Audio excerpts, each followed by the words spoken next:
Hi everyone, Coach Caden here from Duntroon Highlands Golf Academy. Tip of the week, marking and cleaning your golf ball on the green.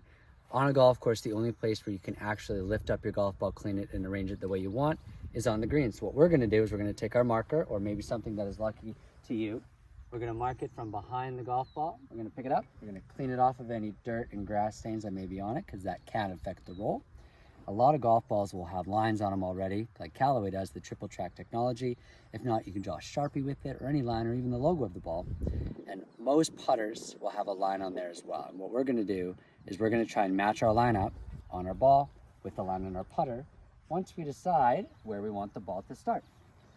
So we're gonna pick out a spot, our favorite spot on the green, pick up our marker,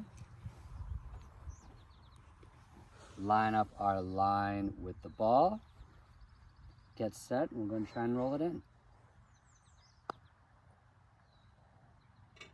Just like that.